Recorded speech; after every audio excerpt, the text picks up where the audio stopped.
मैं शुरू कर सकती हूँ आचार्य जी? आप प्रारंभ करें आप। तो मैं अपना वीडियो स्टॉप कर दूं क्या? कर दीजिए, क्योंकि मैं बाहर हूँ।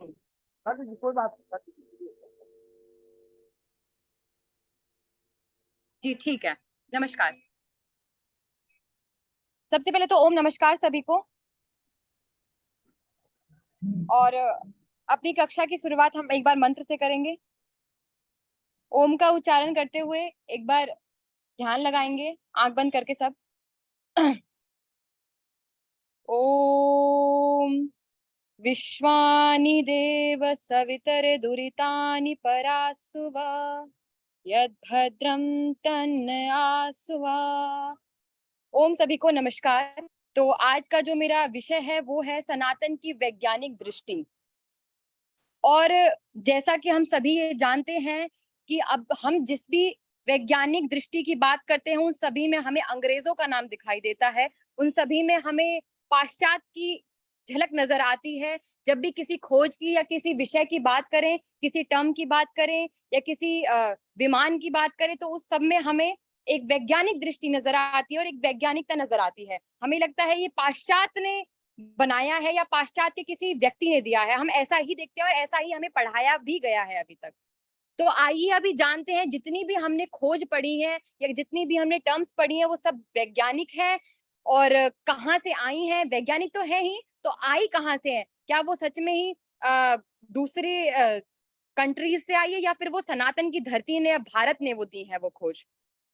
तो सबसे पहले इसी श्रृंखला में मैं शुरुआत करूंगी कि पृथ्वी गोल है यह कब पता चला। तो हमें लगता है यह बताने वाला एक गैलीलियो नामक व्यक्ति है। तो गैलीलियो ने ये जो बात बताई थी कि पृथ्वी गोल है, ये अंग्रेजों को पता लगा तब गैलीलियो ने 16वीं शताब्दी में ये बताया कि कि पृथ्वी जो है वो गोल है। और गैलीलियो को ये बताने पे क्या मिला? गैलीलियो को बताने पर कुछ नहीं मिला, गैलीलियो को बताने पर मिला मृत्युदंड। गैलीलियो ने जब ये बात कही कि पृथ्वी गोल है तो उसको जेल में डाल दिया गया। उससे कहा कि बोलो कि पृथ्वी चटाई की तरह चपटी है।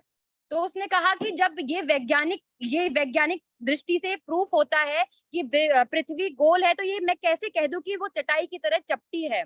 अच्छा, उससे ये बात क्यों कही जा रही थी कि पृथ्वी चटाई की तरह चपटी है? क्योंकि कुरान और बाइबल में ये लिखा हुआ है कि पृथ्वी चटाई की तरह चपटी है। इसलिए जब गैलीलियो ने स्वीकार नहीं किया कि पृथ्वी चटाई की तरह चपटी है, तो गैलीलियो को मृत्युदंड दे दिया गया। उसके लगभग 100 वर्ष बाद लोगों ने यह मानना शुरू किया कि पृथ्वी सच में गोल है।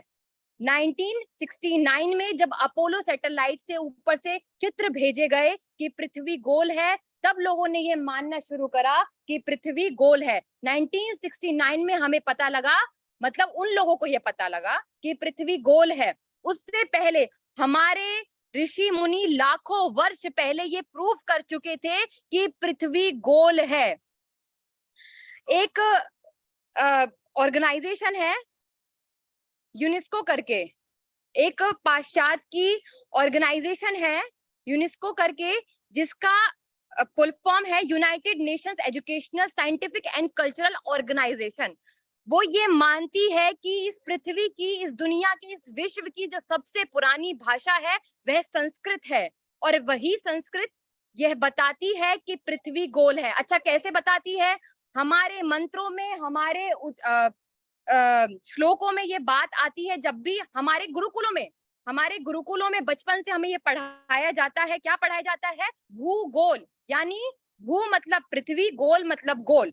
पृथ्वी गोल है, इतने एक शब्द से उन्हें किसी टर्म की जरूरत नहीं पड़ी, किसी श्लोक की जरूरत नहीं पड़ी और किसी बड़ी बड़ी व्याख्यान की जरूरत नहीं पड़ी। एक केवल शब्द से ये बता दिया गया कि पृथ्वी गोल है, भू गोल यानी जगत।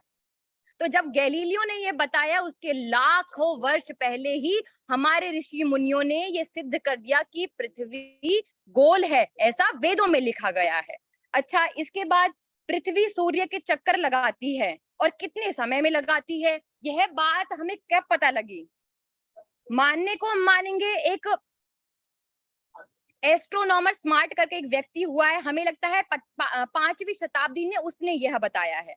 बल्कि एक भारतीय गणितज्ञ हुए हैं भास्कराचार्य जी, जिन्होंने ये सिद्ध किया है अपने सूर्य सिद्धांत में कि जो पृथ्वी है वो सूर्य के चक्कर लगाती है कितने 365 दिन में। अच्छा, केवल इतना ही नहीं बताया कि 365 दिन में लगाती है, बल्कि दशमलव के बाद 10 संख्या तक और बताया। मतलब 365.258756 दिन में वह अपना एक चक्कर पूरा करती है, इतना तक बता दिया। वही टर्म उठा के, वही मान उठाकर एस्ट्रोनॉमर स्मार्ट ने हमारे सामने पेश कर दिया कि 365 दिन में पृथ्वी चक्कर लगाती है सूर्य के। ये मैंने खोज करी है, बल्कि उस झूठे ने ये नहीं बताया कि 300 कि ये पहले ही लिखा जा चुका है। हमारे गणितज्ञ भास्कराचार्य जी ने ये पहले ही लिख चुके हैं कि पृथ्वी इतने देर में सूर्य का चक्कर लगाती है।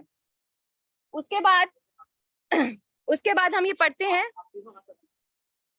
कि वायुयान का आविष्कार। वायुयान का आविष्कार हम जानते हैं। वायुयान का आविष्कार जब हम ये सुनते हैं तो हमें एक नाम याद आता है। अगर यहाँ कोई भी ज्ञानी व्यक्ति बैठा है और उसने कोई थोड़ी साइंस पढ़ी है तो वो सबसे पहले ये बात बताएगा, राइट ब्रदर्स ने वायुयान की खोज करी। एरोप्लेन की, मतलब एरोप्लेन की खोज किसने करी? राइट ब्रदर्स ने।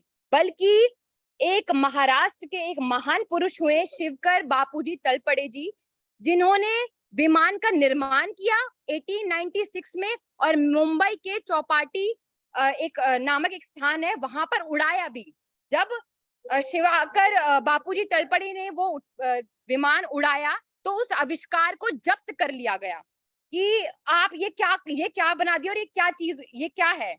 तो इस करके वो आविष्कार को जब्त कर लिया गया और 1902 में राइट ब्रदर्स ने वही विमान का आविष्कार अपने नाम कर लिया कि ये आविष्कार हमारे द्वारा किया गया है, ये आविष्कार हमने बनाया है, हमने इसकी खोज करी है। इसके ऊपर हमारे भारत में एक मूवी भी बनी है हवाईजादा करके, आप देखेंगे उस पिक्चर में ये बताया गया है कि कैसे शिवाकर बापूजी तलपड़े ने ये बनाया और राइट ब्रदर्स ने वो अपने नाम कर लिया था। तो आप ये बताइए कि शिवाकर बापूजी ने ये कैसे किया होगा, कि शिवाकर बापूजी को कैसे पता कि ये ऐसे बनता है एरोप्लेन। चलिए मैं बताती हूँ कि शिवाकर बापूजी तलपड़े से जब ये पूछा गया कि आपने ये आविष्कार कैसे किया, आपको कैसे पता कि ऐसे विमान बन सकता है और ऐसे उसमें वो उड़ सकता है, तो शिवाकर बापूजी तलपड़े ने बताया कि लाखों वर्ष पहले भारद्वाज ऋषि ने यंत्र सावत्र नामक एक ग्रंथ लिखा जिसमें बृहद विमान शास्त्र लिखा और बृहद विमान शास्त्र में 300 प्रकार के विमान बताए गए, 300 प्रकार के विमान। और जब ये बताया कि 300 प्रकार के विमान में से जो सबसे सरलतम विमान था वो मैंने बनाया है, तो ये एक बार बताइए कि 300 प्रकार के तो विमान बताए यंत्र सावत्र में, और 300 में से सबसे सरलतम जो था वो उन्होंने बनाया तलपड़े जी ने। तो जब इतना आसान विमान बताया तो उसके अतिरिक्त जो और विमान होंगे वो कितने ज्यादा मतलब आधुनिक होंगे, मतलब कितने ज्यादा वैज्ञानिक होंगे, मतलब उनकी तो अभी खोज ही नहीं करी गई है। इतने तो 300 और बचे हुए, केवल एक एरोप्लेन को तो हम जानते हैं, और क्या क्या उनमें आविष्कार होगा, क्या क्या वायु यान होंगे, ये तो हम जानते ही नहीं है। और सबसे दुख की बात तो ये है कि अब हम ये जानेंगे वो पुस्तक कहाँ है जो भारद्वाज ऋषि ने लिखी। तो वो पुस्तक नासा के पुस्तकालय में है अभी। और हमारा दुर्भाग्य ये है कि हमारी सरकारें इस पर शोध करने की बजाय विमान खरीदना सरल समझती हैं। विमान विदेशों से आते हैं, विमानों को विदेशों से मंगा लिया जाता है, लेकिन उस पुस्तक के ऊपर कोई शोध ही नहीं कर रहा है, उस पुस्तक को कोई मंगाने की कोशिश ही नहीं कर रहा है। अपने लिए आवाज ही नहीं उठा रही है सरकार की ये भारत की पुस्तक है, भारद्वाज ऋषि ने लिखी है और इस पर हमारा कॉपीराइट है। तो ये कोशिश ही नहीं कर रही है भारत की सरकार कि वो हमारे पास आ जाए पुस्तक कैसे भी, लेकिन उसकी वजह विमान खरीदने की कोशिश कर रही है कि वो ज्यादा आसान पड़ेगा। इसके बाद हम एक सिद्धांत जानते हैं, गुरुत्वाकर्षण का सिद्धांत, law of gravity. Law of gravity हमारे दिमाग में आते ही न्यूटन हमारे दिमाग में आता है कि न्यूटन ने इसकी खोज करी है, किसकी? ग्रेविटी की, कि भाई उसके सर पर एक सेब गिरा और सेब जैसे ही गिरा सारा मैथमेटिक्स उसके दिमाग में चल गया और उसने बता दिया कि कैसे ग्रेविटी काम करती है। तो मुझे एक बात बताइए कि अगर आप न्यूटन की जो मतलब बालपन से आप उसके चरित्र को देखेंगे तो आपको समझ आएगा कि न्यूटन जो था वो सबसे ज्यादा डम बच्चा था, सबसे ज्यादा नालायक बच्चा था अपनी पूरी क्लास का, और को कुछ नहीं आता था। और अब हम क्या कहते हैं, इसी बात पर एक और बात बनती है क्या, कि कक्षाओं में जो सबसे डम बच्चा होता है उसको क्या बोलते हैं, सबसे नालायक बच्चे को, कि तुम ही जाकर आगे कुछ खोज करोगे, पीछे बैक बेंचर ही कुछ अच्छा काम करता है। नहीं, ऐसा नहीं होता, कोई बैक बेंचर अच्छा काम नहीं करता। ठीक है, जो न्यूटन था उसके सर पर सेब गिरा और न्यूटन्स लॉ निकाल दिया उसने, उसके दिमाग में मैथमेटिक्स चल गई। ऐसा कुछ भी नहीं हुआ था, वो चोर था एक नंबर का। 400-500 ईस्वी पूर्व भास्कराचार्य ने अपनी किताब सूर्य सिद्धांत में ये कथन लिखा। क्या कथन लिखा, वो मैं वैसे का वैसे ही आपको पढ़ के सुनाती हूँ। वस्तुओं का पृथ्वी पर गिरने का कारण पृथ्वी द्वारा उन पे लगने वाला आकर्षण बल है। पृथ्वी में यह क्षमता उसके अधिकतम गुरुत्वा यानी मास के कारण आती है। यह कथन भास्कराचार्य जी ने अपनी पुस्तक सूर्य सिद्धांत में लिखा। उसके उसके कथन के बाद न्यूटन ने लगभग 1200 वर्ष पहले न्यूटन के 1200 वर्ष पहले, खोजने के 1200 वर्ष पहले ही भास्कराचार्य जी ने अपनी किताब में लिख दिया था, और हम कहते हैं ये न्यूटन ने निकाला था। और आपको ये सुनकर हर्ष होगा कि उसी न्यूटन के देश में, जहां से न्यूटन निकला, उसी देश में मैनचेस्टर यूनिवर्सिटी है करके, जिसमें 2007 में ये घोषित कर दिया गया कि ये न्यूटन की कोई खोज नहीं है, ये खोज है ये भास्कराचार्य जी की है। तो ये वहां अब 2007 में ये घोषित कर दिया गया है कि न्यूटन की कोई खोज नहीं करी न्यूटन ने बल्कि ये चुराया है और हमारे सामने पेश कर दिया गया है। बल्कि सूर्य सिद्धांत में ये बताने के बाद, गुरुत्वाकर्षण के नियम बताने के बाद, सूर्य सिद्धांत में भास्कराचार्य जी आगे लिखते हैं कि पृथ्वी, ग्रह, चंद्र, सूर्य आदि ये सब गुरुत्वाकर्षण के कारण ही अपने कक्ष में बने रहते हैं, कि जो जहां है वो वहीं रहता है। कैसे? गुरुत्वाकर्षण के कारण। यही वो अपनी पुस्तक में लिखते हैं, किसमें? सूर्य सिद्धांत में। और हम मानते हैं कि न्यूटन ने ये लॉ दिए, न्यूटन ने ग्रेविटी का लॉ दिया। आगे हम पढ़ते हैं परमाणु सिद्धांत, अणु परमाणु एटॉमिक थ्योरी। ठीक है, अणु परमाणु हम जो पढ़ते हैं एटॉमिक थ्योरी। तो एटॉमिक थ्योरी जब हम पढ़ते हैं तो हमें एक नाम ध्यान में आता है, जॉन डेल्टन। जॉन डेल्टन ने एटॉमिक थ्योरी दी, बल्कि बिल्कुल भी नहीं। 6000 ईसा पूर्व कनाद ऋषि ने परमाणु का सिद्धांत दिया था। और कहाँ दिया था परमाणु का सिद्धांत? जो वैशेषिक दर्शन, आप सभी को पता होगा कि हमारी इंडियन फिलोसफी, हमारे भारतीय दर्शन में 6 दर्शन होते हैं, जिनमें एक दर्शन है वैशेषिक दर्शन। मतलब वैदिक दर्शनों में एक दर्शन है वैशेषिक दर्शन। तो वैशेषिक दर्शन में ये कथन कनाद ऋषि पहले ही दे चुके थे एटम का। वे कहते हैं कि सभी वस्तुएं परमाणु से बनी हुई है, मतलब एटम से बनी हुई है। विभिन्न परमाणु आपस में जुड़कर अणु बनाते हैं, यानी मॉलिक्यूल का निर्माण करते हैं। तो ये पहले ही अपनी पुस्तक में लिख चुके हैं कनाद ऋषि। वैशेषिक दर्शन में उन्होंने ये बताया कि कैसे एटम की खोज करी उन्होंने, और कैसे एटम और मॉलिक्यूल बनते हैं, कैसे उनका निर्माण होता है, ये वैशेषिक दर्शन में पहले ही बता चुके हैं। जॉन डेल्टन से हजारों वर्ष पहले ऋषि कनाद परमाणु का डायमेंशन भी बता चुके हैं। जो डायमेंशन होता है ना परमाणु के बीच में जो हम देखते हैं, वो भी अपनी उसमें बता चुके हैं। गति और आपस में रासायनिक क्रियाएं जो होती हैं, केमिकल रिएक्शंस, वो भी अपनी किताब में बता चुके हैं। और हम मानते हैं जॉन डेल्टन की खोज है। तो ये भी एक चोरी का सामान ही था उनके पास। किसके पास? जॉन डेल्टन के पास। उसके बाद है धातु कर्म। धातु कर्म यानी हम मेटलर्जी कहते हैं इसको, जो धातुओं की खोज करी गई, कहाँ से करी गई, कैसे वो बनते हैं, कैसे प्योर होते हैं, क्या क्या उनमें केमिकल रिएक्शंस करनी पड़ती है, कौन सी रासायनिक क्रियाएं जो भी हैं वो कैसे कैसे होती हैं। तो 10वीं शताब्दी में नागार्जुन करके एक व्यक्ति हुए हैं, जिन्होंने अपनी किताब रत्नाकर में ये लिखा कि कैसे धातुओं का निर्माण होता है, कैसे वो निकाली जाती है पृथ्वी से, कैसे उसको प्योर किया जाता है, और कौन कौन सी केमिकल रिएक्शंस वो होती हैं। ठीक है, ये सब बताया। लेकिन एक यूरोपियन विलियम चैंपियन करके एक व्यक्ति है, जिन्होंने ये अपने नाम कर लिया कि ये खोज मेरी है। अच्छा, ये प्रॉब्लम उनकी भी नहीं है, ये अपने नाम कर लेते हैं तो हम जल्दी विश्वास कर लेते हैं। हमें एक अंग्रेजी नाम सुनना चाहिए कि न्यूटन्स ने ग्रेविटी का लॉ निकाला, तो बढ़िया अच्छा लग रहा है सुनने में कि न्यूटन्स ने निकाला, क्योंकि हमें विश्वास ही नहीं है अपनी संस्कृति पर, अपनी सभ्यता पर, अपने वेदों पर, अपनी अपने किसी ग्रंथ पर हमें भरोसा ही नहीं है, पढ़ने की कोशिश ही नहीं करते हैं। जितने भी आविष्कार इस दुनिया में हुए, इस विश्व में हुए हैं, वो सब पृथ्वी इस हमारे इस विश्व गुरु की, इस भारत की देन है। सॉरी, मैं माफी चाहूंगी, मैं थोड़ा सा बाहर हूं, तो ये अगर आवाज आ रही है तो उनके लिए मैं माफी चाहती हूँ। दूसरा, हाँ, तो हमने ये पढ़ा कि ये सोना, चांदी, तांबा, टीन, जितने भी ये धातु हैं, उनमें अगर कोई केमिस्ट्री का बच्चा है, केमिस्ट्री से जिन्होंने कुछ पढ़ा है, तो उनको पता है लिक्विफिकेशन, डिस्टिलेशन और सब्लिमेशन, ये 3 प्रक्रियाएं होती है एक धातु को बनने के लिए। ये सब पहले ही नागार्जुन अपनी रत्न नाकर उसमें लिख चुके थे, पुस्तक में लिख चुके थे।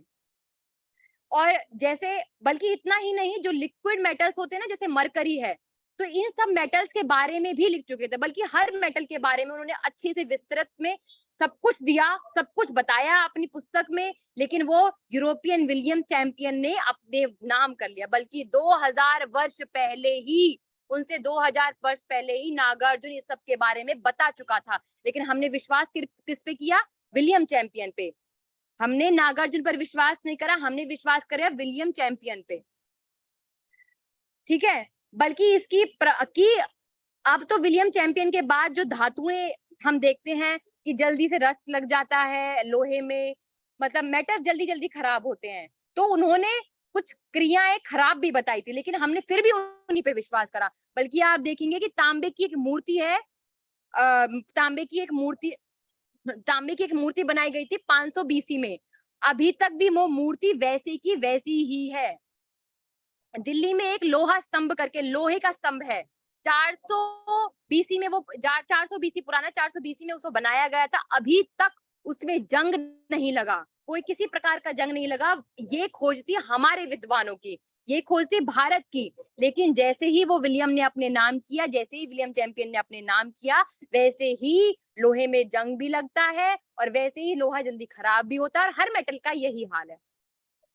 ठीक है, उसके बाद हम बात करते हैं एक बहुत ही जानी मानी पाई की वैल्यू। जैसे हम जानते हैं ना, मैथ से कोई व्यक्ति होगा और मैथ से ना भी हो, तो पाई की वैल्यू, तो ये कहाँ से आई, पाई की वैल्यू कहाँ से आई? तो एक, जैसे पाइथागोरस हम सुनते हैं ना, पाइथागोरस थ्योरम, वो भी हमारे एक बौद्ध्यान करके हमारे एक बहुत बड़े विद्वान हुए, बौद्ध्यान, तो उन्होंने ये खोज दी, किसकी? पाइथागोरस की भी, और पाई की वैल्यू भी उन्होंने बताई। पाइथागोरस की तो बिल्कुल ठीक से बताई कि उसका जो एक त्रिभुज होता है, उसका वर्ग, रजु और उसकी हाइट जो है वो एक बराबर होती है, मतलब योग के बराबर होती है। तो ये जो त्रिभुज की जो उन्होंने व्याख्या दी, वो एकदम सही दी। लेकिन जब उन्होंने पाई की वैल्यू निकालनी चाहिए, तो वो एग्जैक्ट तो नहीं निकली, लेकिन 3 उन्होंने बताई, 3 उनकी उसकी वैल्यू बताई।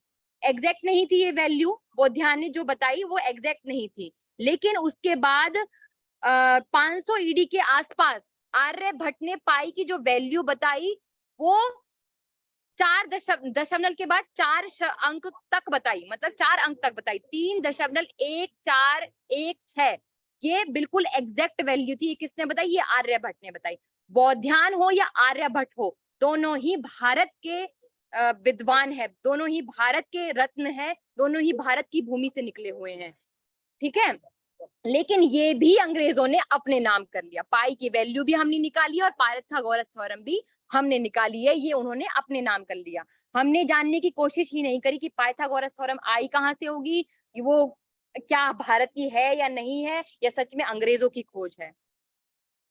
तो ये आर्यभट्ट ने 500 ईडी के पूर्व आसपास ये बताई कि बिल्कुल एग्जैक्ट जो वैल्यू है पाई की वो क्या है। तो 3.1416 तक उन्होंने वो पूरा अच्छे से बताया पाई की वैल्यू। उसके बाद शून्य की खोज, द कॉन्सेप्ट ऑफ जीरो, चलो ये तो मान लिया दुनिया ने, कम से कम ये तो भारत की खोज है। तो जैसे कि आप सभी जानते हैं कि आर्यभट्ट नामक एक व्यक्ति एक विद्वान हुए, भारत के रत्न हुए, जिन्होंने जीरो की ये खोज करी। और जीरो ना केवल जीरो की खोज करी, मतलब जीरो और दशमलव जो हम डेसिमल लगाते हैं, दशमलव और डेसिमल जो हम कहते हैं, वो भी उन्हीं की खोज थी। तो शून्य हो या डेसिमल हो, वो दोनों ही उनकी खोज थी। पर ये अंग्रेजों अपने नाम कर नहीं पाए बेचारे। बहुत कुछ अपने नाम कर लिया लेकिन ये कर नहीं पाए। सब चोरी का ज्ञान रखा हुआ है। चलो, ज्ञान लेना बुरी बात नहीं है, ज्ञान अपने सीखो, उसको आगे बांटो, वो बुरी बात नहीं है, लेकिन उसको अपने नाम कर लेना, अपनी खोज बताना, ये गलत है। उसके बाद हम जो हमारी वैदिक मैथ है, तो उसकी जड़ें कहाँ तक है ये हम बताएंगे आपको। तो हम पढ़ते हैं आगे, गणित की वैदिक जड़ें। तो अंग्रेजी में एक शब्द आता है ज्योमेट्री, ज्योमेट्री करके एक शब्द आता है। तो वो ज्योमेट्री शब्द कहाँ से आया ये हमने कभी सोचने की कोशिश ही नहीं की, सोचने का प्रयास करा ही नहीं। तो वो ज्योमेट्री जो शब्द है, वो एक संस्कृत का शब्द है, ज्यामिति। ज्यामिति से वो ज्योमेट्री शब्द का निर्माण हुआ, जिसका अर्थ था पृथ्वी का मापन।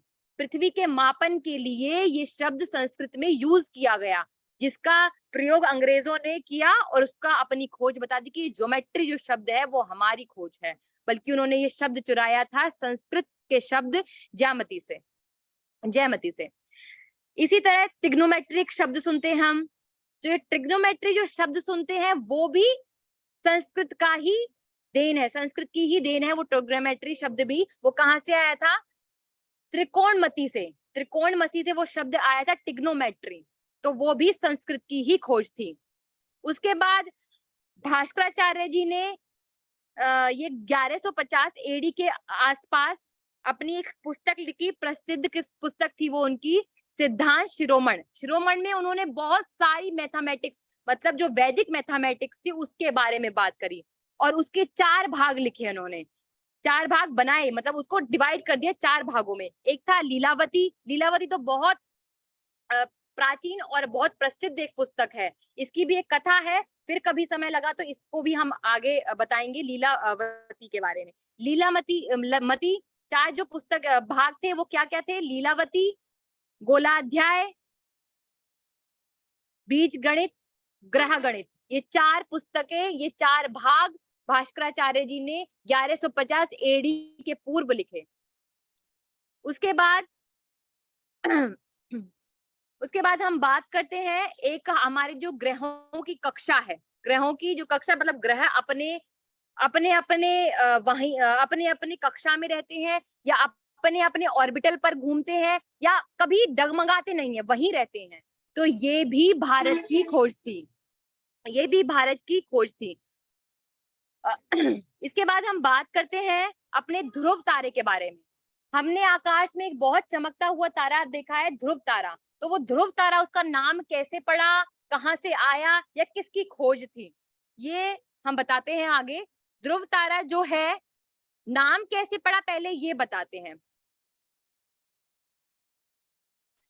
जो हमारी पृथ्वी है वो गोल तो है, लेकिन वो अपने ध्रुवों पर नहीं घूमती है। ध्रुवों मतलब अपने एक्सिस पर बिल्कुल सीध में नहीं घूमती है, वो थोड़ी सी टेढ़ी है। और टेढ़ेपन में हम कैसे बोलेंगे उसको? 23.5 के कोण पर झुकी हुई है। 23.5 के कोण पर जो पृथ्वी है वो हमारी झुकी हुई है, जो कि अपने एक्सिस पर बिल्कुल सीध में नहीं घूमती है, मतलब टेढ़ेपन में घूमती है वो, ठीक है। तो पृथ्वी की जो दक्षिण ध्रुव है वो उत्तरी ध्रुव को मिलाकर अगर सीधी रेखा उसके ऊपर खींची जाए, मतलब जो अपने एक्सिस पर जहां घूम रही है टेढ़ेपन में, वो कोने कोने झुकी हुई जो घूमती है जहां पर, अगर उसके सीध में एक लाइन खींच दी जाए तो वो लाइन जाकर ध्रुव तारे से टकराती है। तो वो लाइन सीधा ध्रुव तारे से टकराती है। तो वहां से, क्योंकि वो ध्रुवों के बिल्कुल सीध में है, इसलिए उसका नाम ध्रुव तारा पड़ गया। तो जैसे मैंने आपको एक ऑर्गेनाइजेशन बताई थी, यूनेस्को। तो यूनेस्को भी ये मानती है कि जो वेद है वो इस भारत के, इस विश्व की सबसे प्राचीन पुस्तक है। न केवल भारत की बल्कि पूरे विश्व की जो प्राचीन पुस्तक है वो भारत है, ये यूनेस्को ये मानती है। और उन्हीं वेदों में लिखा है कि 27 नक्षत्रों को उनकी आकृति, स्थिति और परिस्थिति के अनुसार नाम दिया गया है। मतलब ये वेदों में, वेद तो हजारों करोड़ों पुराने हैं, हजारों करोड़ों पहले समय पहले लिखे जा चुके हैं। तो इतने पहले ही ये बता दिया चुका था कि 27 नक्षत्रों को उनकी आकृति, स्थिति और परिस्थिति के अनुसार नाम दिए गए हैं। ठीक है, और यही बातें हम गुरुकुलों में पढ़ते हैं। मतलब जो हमारे गुरुकुल थे उनमें हम यही बातें पढ़ा करते थे, यही चीजें पढ़ा करते थे, यही विषय पढ़ा करते थे। जब विदेशी जंगलों में, गुफाओं में रहते थे, नंगे घूमते थे, उस समय भारतीय अंतरिक्ष के विज्ञान का अनुसंधान किया करते थे। और बल्कि जो जंतर मंतर नामक ये स्थान है, वो वही भारत के प्राचीन वेदशालाएं हैं। मतलब वही वेधशालाएं हैं जहां पर ये खोज करे, ये बातें बताई जाया करती थी। ये सब खोज जितनी भी विदेशों ने अपने नाम कर ली गई है, ये सब वहीं बताई जाया करती थी। तो जब विदेशी जंगलों में घूमा करते थे तो हमारे गुरुकुल में बालक ये पढ़ा करते थे, क्या पढ़ा करते थे? वैज्ञानिक जो खोज है, वैज्ञानिक जो सूत्र हैं, उन्हें पढ़ा करते थे। उसके बाद theory of relativity. Theory of relativity अगर हम नाम सुनते हैं, तुरंत हमारे मन में एक नाम आता है, एक मतलब इससे हमें एक छवि बन जाती है कि ये एक विदेशी ने दिया होगा। विदेशी का नाम मैं अभी बताऊंगी आपको। तो लेकिन जैसे ही हम ये सुनते हैं, वैसे ही हमारे मन में विदेश क्यों आ रहा है, वैसे ही हमारे अपन में कोई विदेशी क्यों आ रहा है, वैसे ही हमारे मन में ये साइंटिफिक चीजें सुनते ही किसी विदेशी का नाम ही क्यों सोचता है, और हम सोचते हैं किसी ऐसा अंग्रेजी कोई नाम आएगा। ये सोचना ही हमारी सबसे बड़ी मूर्खता है। ये सोचना ही हमारी सबसे बड़ी मूर्खता है। तो 19वीं सदी में महान वैज्ञानिक एल्बर्ट आइंस्टीन, है ना, जो मैंने बताया था कि महान वैज्ञानिक एल्बर्ट आइंस्टीन, ये बताया गया है कि 19वीं सदी में एक महान वैज्ञानिक हुए, कौन? Albert Einstein. उन्होंने ये बताया, क्या बताया? Theory of relativity. अब हमारे मन में अच्छी सी छवि बन गई है एल्बर्ट आइंस्टीन की, कि उन्होंने बताया कि थ्योरी ऑफ रिलेटिविटी कैसे काम करती है। तो उन्होंने क्या बताया कि उन्होंने बताया कि टाइम डायलेटेशन करके एक सिद्धांत है, तो वो कैसे काम करता है। तो उन्होंने जब ये बताया कि वो कैसे काम करता है, जब उन्होंने ये हमारी पुस्तकों से चुराया, जब उन्होंने ये पता लगाया कि कैसे काम करता है, तो ये इतना डिफिकल्ट था, इतना मुश्किल था कि ये दूसरे व्यक्ति को बताने में बहुत मुश्किल पड़ रहा था। कि उन्होंने कम से कम 16 वैज्ञानिकों को समझाया। जब 16 वैज्ञानिक समझ पाए, केवल हजारों वैज्ञानिकों को समझाने की कोशिश करी, अलग अलग माध्यम से कक्षाएं लगाई, सब कुछ लगाया। तो जब एल्बर्ट आइंस्टीन ने ये बताने की कोशिश करी कि थ्योरी ऑफ रिलेटिविटी कैसे काम करती है, तो कोई समझ नहीं पा रहा था। केवल और केवल 16 वैज्ञानिक समझ पाए, वो भी टूटा फूटा। तो इतना डिफिकल्ट ये बताना था कि थ्योरी ऑफ रिलेटिविटी कैसे काम करती है। जब ये बताना मुश्किल था कि कितनी मुश्किल है, तो केवल 16 वैज्ञानिक समझ पाए। तो उसी से हम सब ये पता लगा सकते हैं कि हमारी पुस्तकों में जो लिखा गया है, जो हमारी पुस्तकों में ज्ञान है, वो कितना गहरा, अनमोल है, कितना रत्नमय है। वो ये हम जान नहीं पाते, समझ नहीं पाते हैं कि हमारी पुस्तकों में जो कुछ भी लिखा है, वो हमारा दिया हुआ है, केवल हमारा दिया हुआ है। उसमें चोरी बेशक किसी ने कर ली, लेकिन उसका नाम नहीं है वो। भारत ही केवल ऐसा महान देश रहा है जिसने पूरी दुनिया को सब कुछ सिखाया और सच सच और सही सही सिखाया। तो केवल जब 16 वैज्ञानिक ये समझ पाए, तो ये विचार किया था एल्बर्ट आइंस्टीन ने, कैसे ये लिखा गया होगा उस टाइम में, ये कैसे लिखा गया होगा कि इतना मुश्किल जो ये सिद्धांत है, वो कैसे लिखा होगा इस भारत के जो ऋषि मुनि, इन्होंने कैसे लिखा गया होगा ये। और ये जो सिद्धांत था वो 1934 में ही खोजा था। मतलब एल्बर्ट आइंस्टीन ने 1934 में ये खोजा था। उससे पहले आप विश्वास करोगे और आपको ये ध्यान आएगा कि हमारी जब आइंस्टीन इसके बारे में खोज कर रहा था, जब आइंस्टीन ने इसके बारे में पता लगाया, उससे पहले सदियों से हमारी जो दादी नानी है, इस सिद्धांत को कहानियों में चुटकी में समझा दिया करती थी। चुटकी में इस सिद्धांत को गुरुकुल में समझा दिया करते थे। इतना मुश्किल था ही नहीं ये। अगर हम देखें तो हमारी दादी नानी कैसे इसको कहानियों में सुनाया करती थी, उसके विषय में हम एक कहानी सुनेंगे। तो एक विष्णु पुराण में कहानी आती है, तो हम इस पर नहीं ध्यान देंगे कि कहानी सच है, झूठ है, या पुराणों में जो लिखा गया है वो कितना सत्य है, कितना झूठ है। इस पर ध्यान ना देते हुए हम इस बात पर ध्यान देंगे कि कैसे हमारी दादी नानी उन्हीं पुराणों से ये कहानियां सुनकर हमें थ्योरी ऑफ रिलेटिविटी चुटकियों में समझा दिया करती थी। तो एक कहानी आती है कि जब देवताओं और राक्षसों का एक युद्ध चल रहा था। जब युद्ध चल रहा था तो देवता पृथ्वी पर आते हैं, तो एक बहुत बड़े प्रतापी राजा होते हैं मुचुकुंद। मुचुकुंद जो थे वो उनको वो उस युद्ध के लिए मनाते हैं। वो बहुत ही प्रतापी राजा होते हैं, युद्ध में निपुण होते हैं, युद्ध की सारी शिक्षाएं उन्हें पता होती हैं। तो वो जब सब कुछ जानते हैं तो मुचुकुंद से वो आग्रह करते हैं कि क्या कि आप राक्षसों से हमारी तरफ से लड़ सकते हैं? क्या आप हमारा सहयोग करेंगे हमारे इस युद्ध में? तो मुचुकुंद मान जाते हैं। जब मुचुकुंद मान जाते हैं तो मुचुकुंद को देवता ले जाते हैं कहाँ? अंतरिक्ष में। अंतरिक्ष में देवताओं और राक्षसों का युद्ध चल रहा होता है। जब 1 वर्ष केवल इस युद्ध को हो जाते हैं, 1 वर्ष पूर्व जब 1 वर्ष बाद जब युद्ध खत्म होता है, तो मुचुकुंद आज्ञा लेते हैं कि चलो अब मैं चलता हूँ अपने घर वापस चलता हूँ, अपने लोक वापस जाता हूँ, पृथ्वी लोक पर जाता हूँ। तो मुचुकुंद जब जाने की बात करते हैं, तो देवता क्या कहते हैं उनको कि महाराज अब आपका पृथ्वी लोक पर जाना व्यर्थ है। तो वो कहते हैं कि कैसे व्यर्थ है मेरा? मैं तो मुझे जाना है, मेरी प्रजा है, मेरा राज्य है, मेरे सगे संबंधी वहाँ, मेरे बच्चे वहाँ सब इंतजार कर रहे होंगे, मेरा 1 वर्ष मुझे हो गया है। तो वो क्या कहते हैं कि 1 वर्ष तो अंतरिक्ष में हुआ है, पृथ्वी लोक पर तो 360 वर्ष बराबर हो चुके हैं। अब ना आपको वहां अपना राज्य मिलेगा, ना आपको अपने सगे संबंधी मिलेंगे, और कोई भी नहीं मिलेगा। अब हम इस बात पर ना विश्वास करके कि कहानी सच्ची है, झूठी है, इस बात पर ना विचार करने के पहले हम ये सोचते हैं कि ये कितना एग्जैक्टली उन्होंने बताया था कि लाइट की जो स्पीड होती है, अगर आपको पता है कि जब ये एल्बर्ट आइंस्टीन इसको समझाना चाह रहे थे, तो 16 वैज्ञानिक भी कैसे समझ पाए थे? उनको इस प्रकार समझाया गया कि जब आप ये समझ लो कि जब एक यान को अंतरिक्ष में भेजा जाएगा और वहां जब हम केवल एक चक्कर पूरा करेंगे पूरे अंतरिक्ष का, मतलब पूरे सौर मंडल का जब एक चक्कर पूरा करेंगे, उसके बाद जब हम नीचे आएंगे धरती पर, तो हमें तो कुछ टाइम ही हुआ होगा, कुछ घंटे ही होंगे। तो पृथ्वी पर 10 वर्ष हो चुके होंगे। मतलब इस हिसाब से उनको समझाया गया, तब 16 वैज्ञानिकों को समझ आई थी ये बात कि जब हम एक एक चक्कर लगाएंगे पूरे सौर मंडल का, जब हम एक चक्कर लगाने की कोशिश करेंगे लाइट की स्पीड से जब हम एक चक्कर लगाने का कोशिश करेंगे, तब जाकर पृथ्वी पर केवल और केवल पृथ्वी पर बल्कि 10 वर्ष होंगे, कुछ केवल और केवल कुछ घंटों में पृथ्वी पर 10 वर्ष हो चुके होंगे।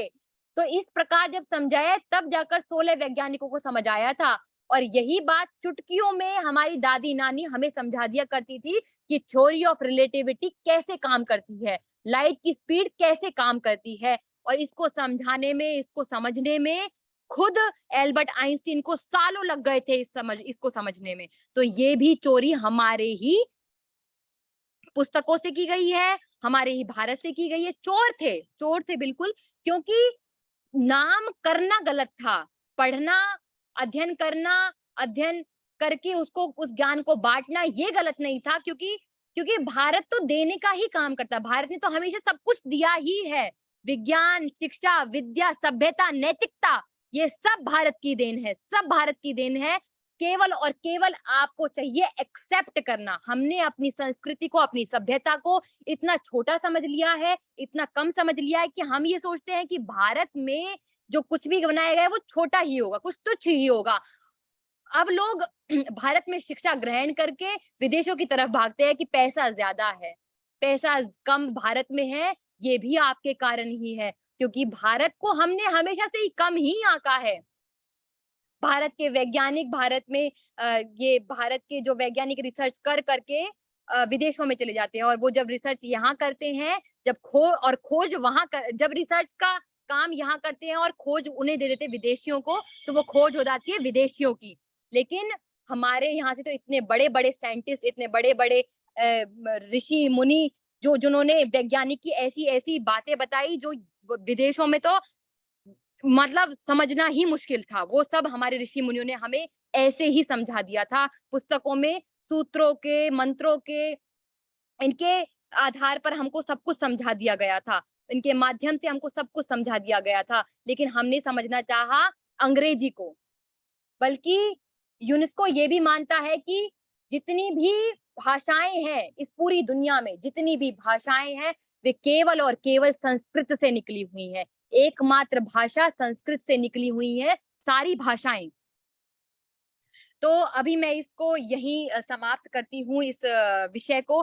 बहुत गूढ़ विषय है, बहुत एकदम वैज्ञानिक विषय है, बहुत ज़्यादा लंबा विषय है, तो इसको एक बार में पूरा करना तो शायद मुश्किल हो जाएगा और दूसरा मैं सफ़र में भी थी, लेकिन मुझे लगा कि ये विषय बहुत ज़रूरी है आप लोगों तक पहुँचाना, तो इस विषय को मैं यहीं समाप्त करती हूँ। आप सबका बहुत-बहुत धन्यवाद मुझे इस लायक समझना कि मुझे इस मीटिंग में जोड़कर इस विषय को आपके सामने प्रेज़ेंट करने का एक अवसर मिला। बहुत-बहुत धन्यवाद आपका लखन जी। अब मैं इसको यहीं समाप्त करती हूँ इस विषय को। आपको अगर कुछ कहना है तो एक बार कह सकते हैं आप। आपको मेरी आवाज़ आ रही है? आवाज आ रही है आपकी, वो क्लियर आवाज आ रही है। आइए जी। प्रेम सत्यवादी दो शब्द। जी आपकी आवाज़ नहीं आ रही है। ओम नमस्ते, मेरी आवाज आ रही है? आवाज आ रही जी, है। जी, जी प्रभु आपकी आवाज़ आ रही है। हाँ, बहुत बहुत धन्यवाद। आपने मैं भी वैसे साइंस और इंजीनियरिंग का स्टूडेंट हूँ, तो मैं बहुत अच्छी तरह आपको सुन रहा था और मैंने जो पुराने इतिहास है उसकी पुस्तक भी पढ़ी है। हमारे डॉक्टर राकेश कुमार आर्य जी जो हिस्टोरियन हैं, उन्होंने अभी एक पुस्तक रिसेंटली लॉन्च की है, तो जी। उसमें भी बहुत ही अच्छे उन्होंने बताए हैं कौन कौन से हमारे महर्षियों ने क्या क्या उपलब्धियां प्राप्त की थी। और आपने जो दोनों के बीच में समन्वय बताया है, बहुत ही अच्छा रहा। मैं चाहूँगा कि ये रिकॉर्डिंग जो है वो उपलब्ध कराई जाए। मैं बच्चों को सुनाऊंगा अपने, और क्योंकि अभी उनके एग्ज़ाम चल रहे हैं तो वो समय नहीं दे पाए, तो एग्ज़ाम ख़त्म होंगे तो मैं उनको ये सुनाऊंगा। बहुत ही अच्छा आपने बताया है। मुझे लगता है बहुत-बहुत धन्यवाद, बहुत-बहुत धन्यवाद हाँ, आपका। आप टीचर हैं तो आप बच्चों को जैसे समझा रहे हैं तो उसी तरह समझाया। बहुत बहुत आपका आभार, धन्यवाद। बहुत-बहुत धन्यवाद आपका भी। चंद्रकांता गेरा जी, चंद्रकांता गेरा जी, आइए जी चंद्रकांता। आचार्य जी नमस्ते। मैं जरा आज देर से जुड़ पाई, हमारा प्रोग्राम जरा देर से खत्म हुआ था। कोई बात नहीं, कोई बात नहीं। जुड़ तो गई। प्रसाद तो जी मिल गया कि नहीं कथा के बाद? जी सत्यनारायण की कथा के बाद भोग तो मिल गया प्रसाद। जी जी जी जी बहुत बहुत धन्यवाद। आचार्य जी मैं इस कक्षा को यहाँ समाप्त कर सकती हूँ क्या? यहाँ कर सकती है जी बहन जी, जा सकती हैं आप आगे, बहुत लेकिन आगे समय दें। और जी बहुत-बहुत धन्यवाद आपका। चलिए धन्यवाद। ये थी ओम हमारी। नमस्कार सभी को। नमस्ते जी। मीनाक्षी सहरावती और सफर में थी, लेकिन उन्होंने अपना कार्यक्रम दे रखा था और दिया। उनका बहुत बहुत आभार। और आगे भी हम उनका समय लेते रहेंगे इसी प्रकार से। आइए अनिल नरूला जी। आदरणीय डॉक्टर राकेश आर्य जी, लखन जी, प्रेम सदेवा जी और बहन चंद्रकांता जी, सभी को सादर प्रणाम, सादर नमस्ते। लखनलाल जी, मैं आपको बहुत बहुत आपका अभिनंदन करता हूं कि आप इतने डिफरेंट विषयों पर वार्ताएं लाते हैं। और वास्तव में इससे बहुत लाभ होता है कि एक तो जैसे होता है ना कि मोनोटोनस हो जाता है आदमी एक ही टाइप का विषय सुनते हुए, तो नए नए विषय आते हैं तो नई नई बातें पता चलती है, तो बड़ा अच्छा लगता है। आज आपने जो विषय चुनवाया उससे हमें मुझे ऐसा लगा कि अपने विद्यार्थी काल की सारी बातें मेरी याद आ गई, क्योंकि मैं भी physics, chemistry, geology, geography, space craft in सब का विद्यार्थी रहा हूँ।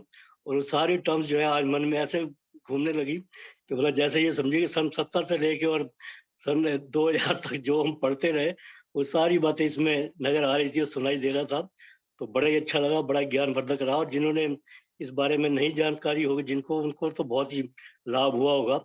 और उन्होंने जो यूनेस्को के बारे में, थ्योरी ऑफ रिलेटिविटी के बारे में और हमारे देश की प्राचीन गरिमा के बारे में बताया कि हमारा देश हर टाइप के, हर प्रकार के विज्ञान में कितना उन्नत था, वो सब उन्होंने इसके ऊपर प्रकाश डाला।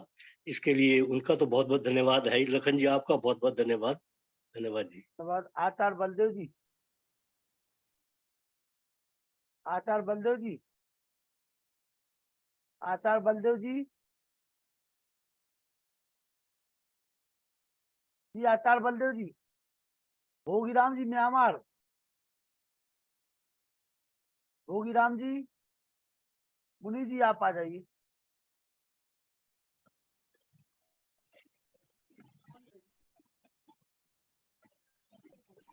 ओम। ओम। माननीय डॉक्टर साहब जुड़े हुए थे, वो हट गए क्या?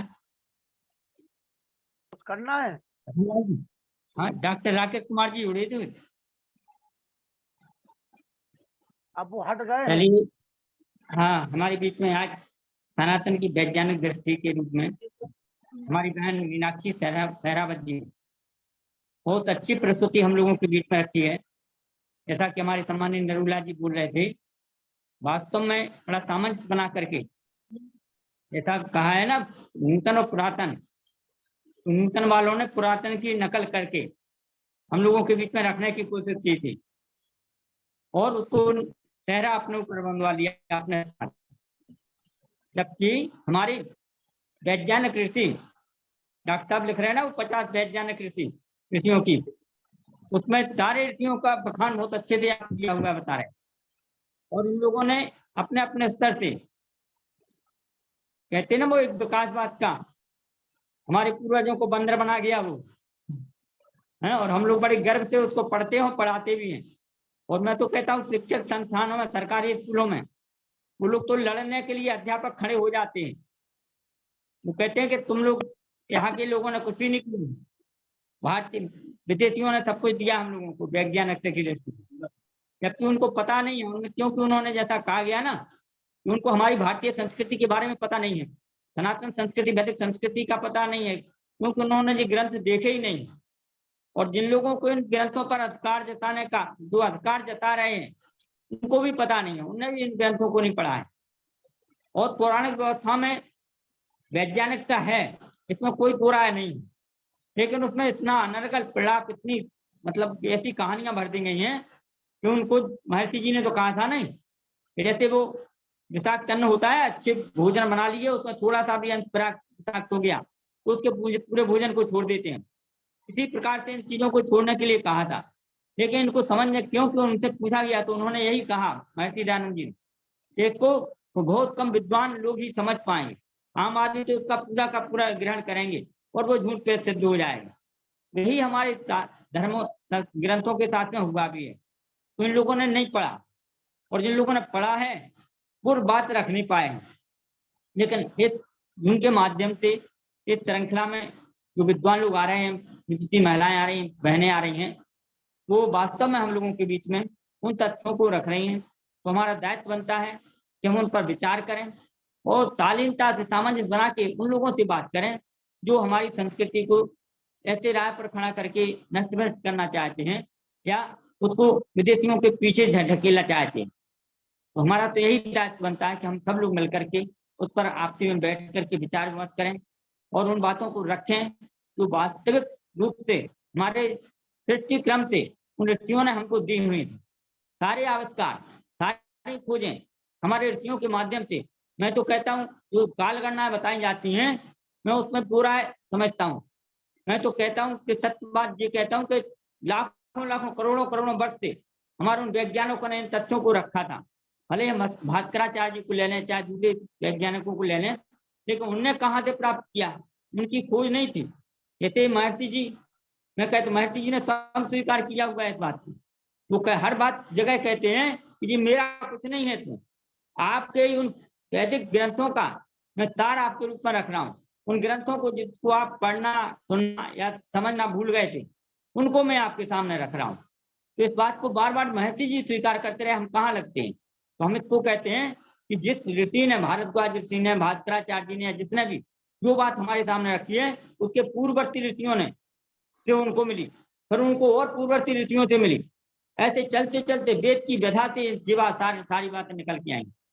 और वास्तविकता से यही बात है कि हमारी भारत भूमि क्या आर्यवर्त जो हमारा कहा गया है, इसमें ही सारा ज्ञान विज्ञान की खोज होती रही है। यहीं पर ऋषि सारे भूमंडल पर हुए।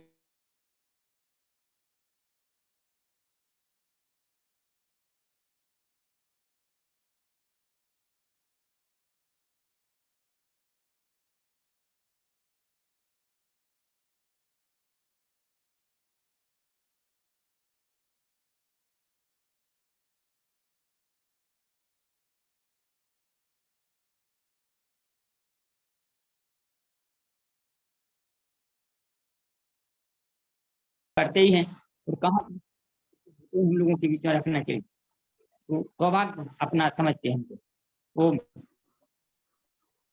आचार्य बलदेव जी। सभी ऋषि पुत्र पुत्रियों को प्रणाम। लखनलाल आर्य जी आपको प्रणाम, और मुनि जी को प्रणाम। और मुनि जी और लखनलाल आर्य जी, मैं तो आपको अभी 100 दिन से या 2 महीने से या 30 दिन से ही सुन पा रहा हूँ, लेकिन आप तो हमें सनातन की पूर्ण यात्रा करवा ही रहे हैं। और यदि ये प्रोग्राम ऐसा ही 200 शताब्दी हम मना रहे हैं, चलता रहा, तो हम पूर्ण रूप से सनातन को जान पाएंगे। आज मैं फेसबुक पे या कहीं देख रहा था, कुछ लोग कह रहे हैं कि ये पेड़, वृक्ष, नदी, सूर्य और चंद्रमा यही सनातन है। वो उसमें धर्म को नहीं आने दे रहे हैं, क्योंकि धर्म के बारे में कहा गया है, धर्मस्य तत्वम निहितम गुहायाम। जो धर्म का तत्व है, जो आत्मा का तत्व है, जो सत्य का तत्व है, वो जो क्या परमात्मा ने तो प्रकट रूप में रख रखा होगा, लेकिन वो आदमी के हृदय की गुफा में छिपा हुआ है। हम हृदय में, हम हरिद्वार जाएं, कहीं जाएं, हमें आर्य समाज मंदिर दिखाई देगा, लेकिन जो उसके अंदर विद्यमान यज्ञ तत्व की भावना है, और यज्ञ तत्व भी स्थूल रूप से दिखाई देगा, लेकिन उसकी जो सूक्ष्म भावना है वो प्रकृति के प्रति है, संसार के प्रति है, वो अग्नि रूप के प्रति है। वो वही देख सकता है जिसके अंदर देखने की शक्ति हो। और हम इतने लोग यहाँ बैठते हैं, मुझे लगता है आत्म तत्व मुनि जी जितना समझ पा रहे होंगे, उनका नाम ही मुनि है। वानप्रस्थ ग्रहण करने की उम्र ही हमारे यहाँ शायद 50 साल 56 साल बताई, 50 साल बताई है। और एक दीक्षानंद जी महाराज थे, स्वामी समर्पणानंद जी के शिष्य थे। कई बार ये शंका पैदा होती है, हमारे जो 4 आश्रम हैं वो 25-25 वर्ष में बांटे गए। तो एक ने प्रश्न किया, जब 25 वर्ष में शादी होगी, 25 एक आधा साल तो बच्चा होने में भी लगेगा, तो वो 50 साल में वानप्रस्थी कैसे हो जाएगा? तो उन्होंने फिर नारा दिया था 60 साल, कि 60 साल में वानप्रस्थी हो जाना चाहिए। तो हमें कुछ बातें जो समझ में आती हैं, वो पूरा 60 साल उपभोग करने के बाद समझ में आती हैं। तो आत्म तत्व को बहुत गहरी दृष्टि रखने वाले ही समझ सकते हैं। और ये जो आजकल ये नारा चल रहा है, मुनि जी यदि आप कुछ कहना चाहें, कि जो कह रहे हैं कि सिर्फ वृक्ष, नदी, सूर्य और चंद्रमा यही सनातन है, बाकी कुछ सनातन नहीं है। मुझे इस नारे के बारे में ज्यादा समझ में नहीं आया। यदि मुनि जी या कोई सुधीजन इस वाक्य में कुछ बोलना चाहें तो 2 शब्द में बता सकते हैं जी, वो सनातन उनको क्यों नहीं मान पा रहे। मेरा तो मत यही है कि वो वहां तक पहुंच ही नहीं पा रहे हैं कि सूर्य और चंद्रमा को बनाने वाला अंदर छिपा हुआ है। हम उस धर्म की बात करते हैं, उस सनातन की बात करते हैं, और वो स्थूल की बात करते हैं, ऐसा मैं समझ पा रहा हूँ। होगी जी। और आपका धन्यवाद, आप मुझे टाइम देते हैं, मुझे सुन लेते हैं 1-2 मिनट, ये आपका आचार्य बलदेव धन्यवाद। जी के प्रश्न का उत्तर दे दीजिए, भोगी प्रसाद जी। भोगी प्रसाद। नमस्ते सभी आयोजनों को। नमस्ते। मुझे भी समझ में नहीं आया अभी तक, ये प्रश्न सुन रहा था गहराई से। बलदेव हाँ, प्रश्न ये है सर, आज मैंने फेसबुक में पढ़ा, उन्होंने कहा कि सनातन पेड़, सूर्य, चंद्र, नदी, पृथ्वी सनातन हो सकते हैं, धर्म सनातन नहीं होता है। ऐसा मैंने फेसबुक में पढ़ा। मेरी वो दृष्टि से तो सनातन वृक्ष और पेड़ों धर्म की को परिभाषा पहाड़ों को जिन्हें धर्म की परिभाषा नहीं मालूम वही ऐसे शब्दों का प्रयोग कर सकते हैं। धर्म की परिभाषा वेदों में वर्णित है और उसकी ओर लौटने का कोई प्रयास नहीं करता। चलिए आइए शर्मा जी शांति पाठ करें। शर्मा जी अंतरिक्ष शांति पृथ्वी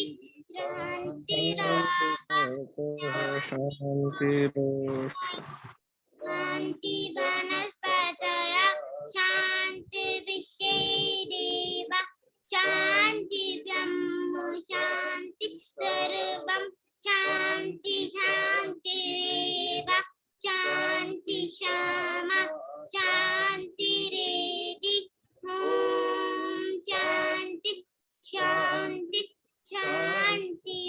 जो बोले तो अब सत्य सनातन वैदिक धर्म की जय। गुरुवर विजयानंद की जय। योगेश्वर महर्षि दयानंद की जय। मर्यादा पुरुषोत्तम श्री रामचंद्र की जय। योगेश्वर श्री कृष्ण चंद्र की जय। पंडित लीलाराम की जय। स्वामी सदानंद की जय। स्वामी आत्मानंद की जय। महात्मा हंसराज की जय। भारत माता की जय। गौ माता की रक्षा हो पालन आर्य समाज अमर रहे। वेद की ज्योति जलती रहे। ओम का झंडा ऊंचा रहे। आर्यों के महाकुंभर भारत को समझो अभियान की जय। परमधनी वैदिक अभिवादन सबको नमस्ते जी। ओम सर्वेभ्यो नमः। सभी को सादर नमस्ते। शुभ रात्रि। कल मुलाकात। नमस्ते जी, लव कुश को प्रणाम, सबको प्रणाम।